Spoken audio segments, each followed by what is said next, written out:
प्रिय दर्शक बंधु आज गुरुत्वपूर्ण खबर जेकोसी समय यूक्रेन उपरे आक्रमण करिपारे रूस एथिपाई उच्च सदन राष्ट्रपति व्लादिमीर पुटिन को मिल जाइछि अनुमति।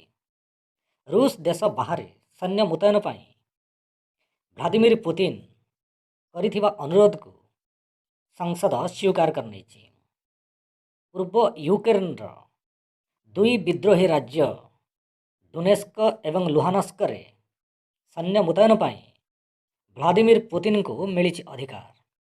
यह सहित प्रधानमंत्री पुतिन यूक्रेन आगे तीनोटी शर्त रखिछन्ति।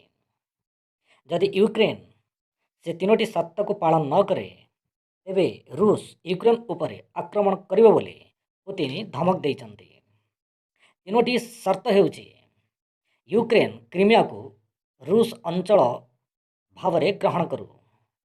द्वितीय शर्तटी होछि यूक्रेन नाटो रे सामिल न हेउ एवं तृतीय शर्तटी होछि यूक्रेन निज देश को सैन्य मुतयन केन्द्र न करू।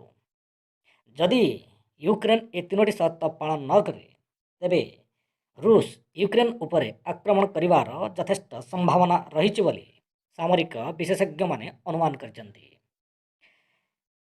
द्वितीय मुख्य खबरटी होछि रूसिया एवं यूक्रेन मध्य जारी रही आसन्न युद्ध उत्तेजनार प्रभाव एवं सारा विश्व में अनुभूत होगा जाउछि। दुई राष्ट्र मध्य सीधासलख युद्ध आरंभ हेले सारा विश्व को यार फल भोगवाक पड़ो बोलू एबेठू विशेषज्ञ माने आकलन कलेनी।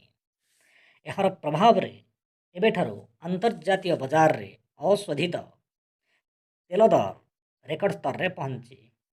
आगक युद्ध हेले जोगाण प्रभावित हेब जार फलस्वरूप अशोधित तैल दर आहुरी बढ़िबो बोली आशंका करा जाउछि। जार परोक्ष प्रभाव समस्त क्षेत्र उपरे पड़ियो बोली विशेषज्ञ माने कहिसंति। केवल अशोधित तैल नुहे यार प्रभाव रे घरोई बाजार रे पेट्रोल डीजेल सीएनजी एलएनजी दर बढ़िबार आशंका सृष्टि होइछि।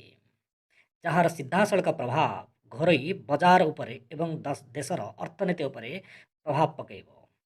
मुद्रास्फीति तातीरे महंगा हेब बाजार। ये थिला आजिर दुईटी गुरुत्वपूर्ण खबर। धन्यवाद।